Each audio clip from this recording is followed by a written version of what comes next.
In this video, we will be covering cardioversion and defibrillation. Cardioversion and defibrillation are treatments for tachydysrhythmias. They are used to deliver an electrical current to depolarize a critical mass of myocardial cells. When the cells repolarize or relax, the SI node is usually able to recapture its role as the heart's pacemaker. The same type of device called a defibrillator is used for both cardioversion and defibrillation. The electrical voltage required to defibrillate the heart is usually greater than that required for cardioversion, and it may cause more myocardial damage. One major difference between cardioversion and defibrillation has to do with the timing of the delivery of electrical current. Another major difference concerns the circumstances. Defibrillation is usually performed as an emergency treatment, whereas cardioversion is usually but not always a planned procedure. The electrical current may be delivered externally through the skin with the use of paddles or with conducted pads. Usually, both paddles may be placed on the front of the chest, which is the standard paddle placement, or one paddle may be placed on the front of the chest and the another connected to an adapter with a long handle and placed under the patient's back, which is called anterior posterior placement. Defibrillator multifunction conductor parts contain a conductive medium and are connected to the defibrillator to allow for hands-off defibrillation. This method reduces the risk of touching the patient during the procedure and increases electrical safety. Automated external defibrillators or AEDs, which are now found in many public areas. AED use this type of delivery for the electrical current. Now we will go through cardioversion. Why cardioversion is used? Cardioversion is done to get the heart rate and rhythm back to normal so the heart can pump like it should. So cardioversion is a procedure is used to put the heart back into a normal rhythm. A cardioversion can save the life if a person is having a ventricular arrhythmia that could lead to a sudden cardiac arrest. In other cases, the provider schedules a cardioversion to prevent future problems. A device or medicine can change the heart rhythm. Cardioversion involves the delivery of a timed electrical current to terminate tachydysrhythmia. In cardioversion, the defibrillator is set to synchronize with the ECG on a cardiac monitor so that the electrical impulse discharges during ventricular depolarization, that is QRS complex. Because there may be a short delay until recognition of the QRS, the discharge buttons must be held down until the shock has been delivered. The synchronization prevents the discharge from occurring during the vulnerable period of repolarization, which could result in ventricular tachycardia or ventricular fibrillation. When the synchronizer is on, no electrical current will be delivered if the defibrillator does not discern a QRS complex. Sometimes the lead and the electrodes must be changed for the monitor to recognize the patient's QRS complex. Cardioversion can correct many types of fast or irregular heart rhythms, including atrial fibrillation and atrial flutter, atrial tachycardia, ventricular fibrillation. Abnormal heart rhythms can cause symptoms including a pounding or fluttering feeling in the chest, shortness of breath, chest discomfort, dizziness, or extreme fatigue. These symptoms are signs that the heart isn't pumping enough blood to the body. Even if a person barely notices the symptoms, skipping treatment could lead to more serious problems like a heart attack or stroke. What are the equipment uses during the procedure? During the cardioversion procedure, the provider will monitor the oxygen level, heart rhythm, and blood pressure. They will use the following equipment. First one is Cardioverter. It is attached to sticky parts placed on the normal center of the back and one on the chest. This helps to control the heart rhythm rate and deliver energy to the heart muscle. Next equipment we need is electrocardiogram or ECG machine. It helps to track the heart's electrical activity. Next equipment we need is blood pressure monitor. A cuff on the arm will inflate and deflate to keep track of the pressure inside the blood vessels. Next equipment we need is oximeter. A small tip on the finger measures the amount of oxygen in the blood. There are two main types of cardioversion. They are electrical cardioversion, that is with the device, chemical cardioversion, that is with medicine. Electric cardioversion uses a machine and sensors to deliver quick, low-energy shocks to the chest. This type helps instantly see if the treatment has corrected the irregular heartbeat. A defibrillator delivers a shock to the heart through handheld paddles or through electrode patches on the chest and back.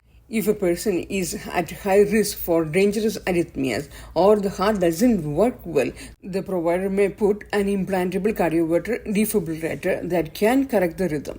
Wires from the device send a shock to the heart whenever a person needs it.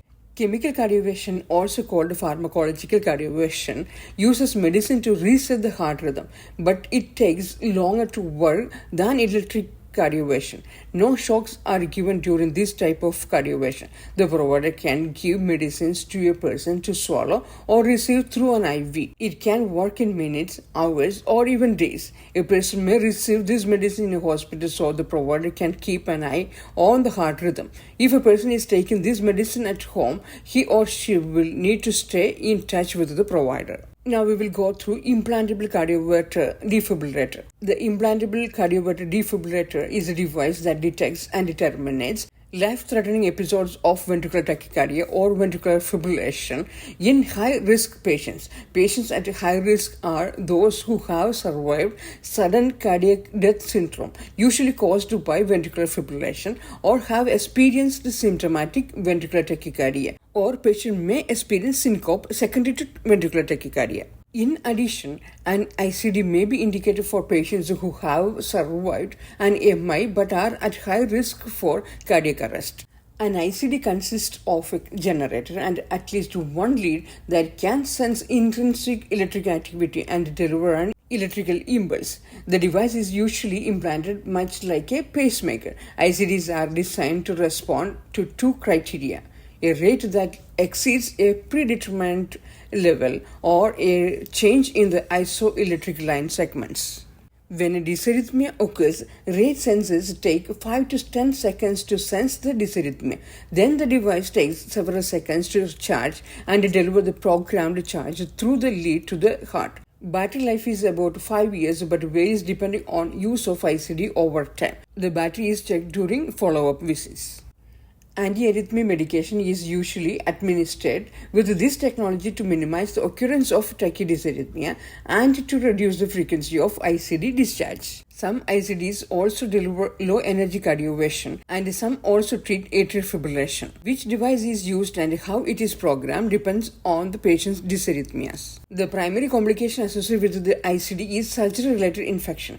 There are a few complications associated with the technical aspects of the equipment, such as premature battery depletion and dislodged or fractured leads. Nursing interventions for the patient with an ICD are provided throughout the preoperative, perioperative, and postoperative phases. In addition to providing the patient and the family with explanations regarding implantation of the ICD, in the preoperative phase, the nurse may need to manage acute episodes of life-threatening dysarrhythmia. In the perioperative and postoperative phases, the nurse carefully observes the patient's responses to the ICD and provides the patient and the family with further teaching as needed. The nurse can also assist the patient and the family in making lifestyle changes necessitated by the dysarrhythmia and the resulting ICD implantation.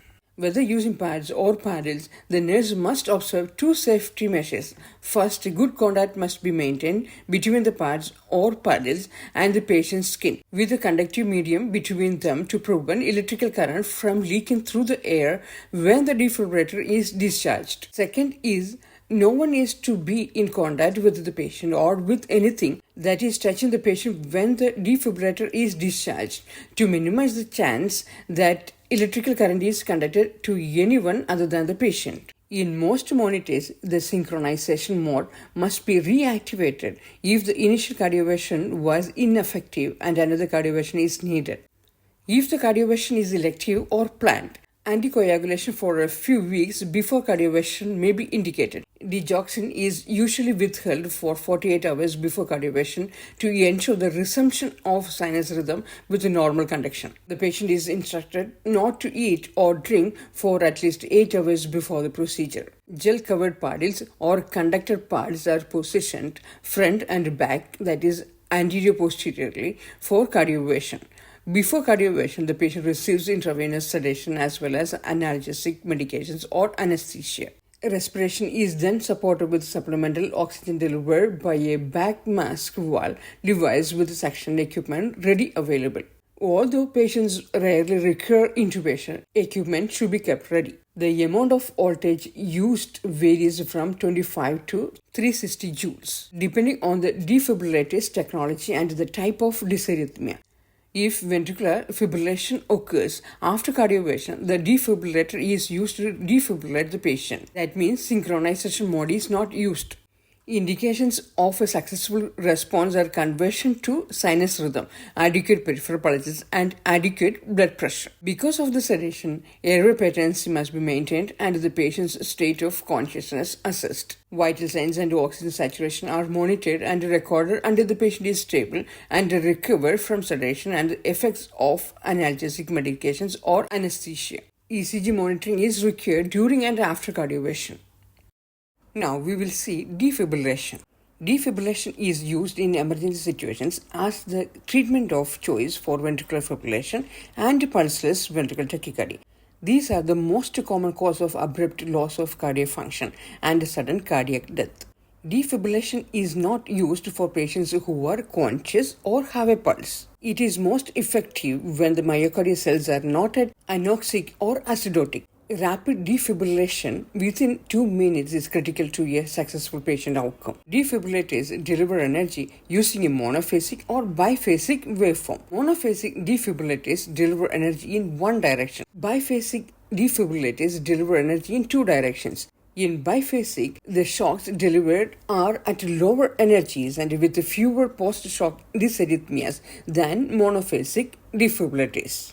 We measure the output of a defibrillator in joules or watts per second. The recommended energy for initial shocks in defibrillation depends on the type of defibrillator. The energy setting for the initial shock using a biphasic defibrillator may be set at 120 to 200 joules with the same or an increasing dose with subsequent shocks. The energy setting for the initial and the subsequent shocks using a monophasic defibrillator should be set at 360 joules. After the first shock, start CPR immediately, beginning with the chest compressions. The sooner defibrillation is used, the better the survival rate. Several studies have demonstrated that early defibrillation performed by lay people in community setting can increase the survival rate. If immediate CPR is provided and defibrillation is performed within 5 minutes, more adults in ventricular fibrillation may survive with intact neurologic function. The availability and use of AEDs in public places, especially exercise facilities, shorten the interval from collapse to rhythm recognition and defibrillation,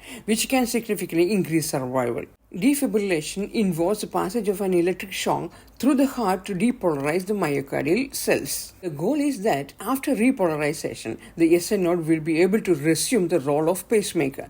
Defibrillation depolarizes a critical mass of myocardial cells at once. When they repolarize, the sinus node usually recaptures its role as the pacemaker. The electrical voltage required to defibrillate the heart is usually greater than that required for cardioversion. If 3 defibrillations of increasing voltage have been unsuccessful, cardiopulmonary resuscitation is initiated and advanced life support treatments are begun. With the defibrillation, the use of epinephrine or vasopressin may make it easier to convert the dysrhythmia to a normal rhythm. Epinephrine is given after initial unsuccessful defibrillation to make it easier to convert the dysrhythmia to normal rhythm with the next defibrillation. These drugs may also increase cerebral and coronary artery blood flow.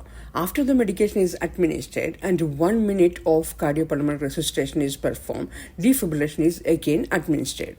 Anti-arrhythmia medications such as amiodarone, lidocaine, magnesium, or procainamide are given if ventricular dysrhythmia persists. This treatment with the continuous CPR, medication administration, and defibrillation continues until a stable rhythm resumes or until it is determined that the patient cannot be revived. We can perform rapid defibrillation using a manual or automatic device. Manual defibrillators require healthcare provider to interpret heart rhythms, determine the need for a shock, and deliver a shock. An automatic external defibrillator can detect heart rhythms and tell the user to deliver a shock using hands-free defibrillator pads. Proficiency in AED use is a part of a basic life support course for healthcare professionals. Be familiar with the operation of the type of defibrillator used in the clinical setting. Now we will see the general steps are taken for defibrillation. We must continue CPR until the defibrillator is charged. Apply hands-free defibrillator pads to the chest, one on the upper right chest above the nipple and the other on the left side below the breast tissue. If hands-free pads are not immediately available, apply conductive materials like gel pads to the chest. Now, turn the defibrillator on and select the proper energy level. Make sure the synchronizer switch is turned off. Charge the defibrillator using the button on the defibrillator. Hold and look to see that everyone is all clear. Ensure staff are not touching the patient or the bed at the time of discharge and the oxygen away from the patient. Deliver the charge by pressing the shock button on the defibrillator or the buttons on the pad simultaneously while pushing down with at least 15 pounds of pressure, that is 7.5 kg. Resume CPR immediately after defibrillation. Oxygenate the patient and restore circulation.